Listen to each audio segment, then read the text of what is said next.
sachez que ce n'est rien comparé à la température qui vous attendra, pour certains, en enfer.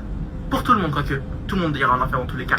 L'atterrissage est prévu dans quelques minutes, c'est-à-dire dans 30 minutes, 20 si vous êtes sage, hein, car chez nous, être en retard signifie justement être en avance. Concernant les toilettes, je vous rappelle que vous avez eu 2h50 de vol pour évacuer vos péchés. Là, c'est fini, c'est fermé, c'est mort, it's over, ok? Donc, si l'envie vous prend de poser votre commission, prenez votre vessie en patience et fermez-la. Votre vessie, pas votre bouche. Ou quoique les deux nous feront du bien pour les oreilles. Par ailleurs, je vous invite, non en fait je vous l'ordonne, à regagner votre siège, à attacher votre ceinture et à ranger votre sac. Je vous rappelle qu'un sac n'est pas un bébé, donc non, vous ne pourrez pas garder votre sac sur les genoux lors de la descente, pour des raisons de sécurité. De toute façon, tout est une question de sécurité ici. Enfin, et je sais que ça va être difficile pour certains d'entre vous, donc je vais prendre le temps de bien le rappeler, on ne se lève pas tant que l'appareil n'est pas complètement à l'arrêt. Je répète, on ne se lève pas tant que l'appareil n'est pas complètement à l'arrêt. Je répète, on ne se lève pas tant que l'appareil n'est pas complètement à l'arrêt. D'accord? Pas quand les roues touchent le sol, pas quand l'avion freine et pas quand il fait demi-tour sur le tarmac.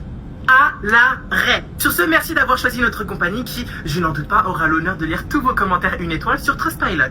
Des commentaires que vous écrirez et qui ne vous empêcheront certainement pas de réserver l'année prochaine avec notre compagnie et donc de s'offrir. Ah, et bonne chance pour récupérer vos bagages. Spoiler alerte, ça prendra plus de temps que le vol lui-même. Au revoir. Reste assis, je t'ai dit. Merci. Et du coup, bah voilà, j'ai fini ma présentation. D'accord, vous êtes bien sûr de vous? Non, je pose la question parce que vous avez fait que 3 minutes. Quoi? 3 minutes? Oh mon Dieu, c'est déjà trop. D'accord, pas de souci. On va passer à la deuxième partie de l'épreuve. Donc, vous avez dû choisir une œuvre à me présenter. L'objectif est... Il y a un problème? Non, il y a rien. Enfin, si, en fait, il y a un problème. J'ai rendez-vous chez mon esthéticienne. Donc, s'il vous plaît, est-ce qu'on pourrait juste un tout petit peu se dépêcher? Merci. Waouh, c'est une épreuve nationale. Mais bon, passons. Allons-y. Quelle est l'œuvre que vous souhaitez me présenter? Le mythomane de Pierre Corneille. Enfin, le menteur, pardon. Le menteur de Pierre Corneille. D'accord, et pourquoi cette œuvre particulièrement? Bah parce qu'il fallait choisir une œuvre. D'accord, pas de souci. Pouvez-vous me dire pourquoi dit-on que cette œuvre est une comédie baroque?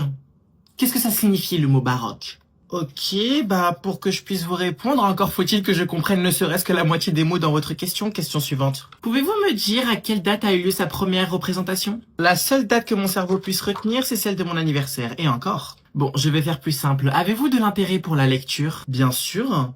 Bon, bah c'est rassurant. Mais seulement lorsqu'il est question de lire les pages à propos des marques de luxe. Zara n'en fait pas partie. Un instant, s'il vous plaît, je suis occupée, je suis au téléphone. Oh putain, c'est le dentiste, merde, allô? Oui, Madame Gogol, c'est la secrétaire du docteur Maboul. Votre enfant avait rendez-vous aujourd'hui à 16h30 avec lui. Oui. Ma Rolex m'affiche qu'il est 16h50 actuellement. Je peux savoir pourquoi votre fils ne s'est toujours pas présenté? Non mais elle est doublement conne. Je viens de vous le dire, il s'est endormi et malheureusement je ne peux point briser son sommeil pour un rendez-vous bucco-dentaire. Vous comprenez? Madame Gogol, votre fils a 17 ans, c'est bien ça? Oui, et il a encore toute sa vie pour faire ses caries. 17 ans sur la carte d'identité et 50 âge mental. Madame, bon, ce qu'on va faire, c'est qu'on va du coup reporter le rendez-vous. D'accord, il n'y a pas de souci. Est-ce que vous souhaitez le reprogrammer? Bien sûr. Ok, alors je vous écoute. On a une place le 25, le 27 ou le 3 septembre. D'accord, j'ai bien saisi les 3 dates que vous venez de me donner, mais malheureusement, ce n'est pas moi qui décide. Il faut que je demande la permission à mon fils, parce que si je ne le fais pas, ce serait lui faire violence, d'accord? C'est à lui de prendre la décision, et prendre une décision sans le consulter au préalable, ce serait le faire violence, donc j'attends. Et votre fils, il se réveillera quand? Quand il se réveillera, et cela prendra tout le temps nécessaire. Ah d'accord, il dort encore, j'avais pas du tout saisi. Bon, je vais chuchoter du coup pour vous faire plaisir. Bah écoutez madame, sur ce, je vous souhaite une agréable mauvaise putain de journée, tu viens de me faire perdre mon temps. Madame Macron, c'est votre tour, allez-y. on est d'accord. Ah oui, c'est vrai. Ah ouais. Mais pourquoi tu rigoles, t'étais même pas là?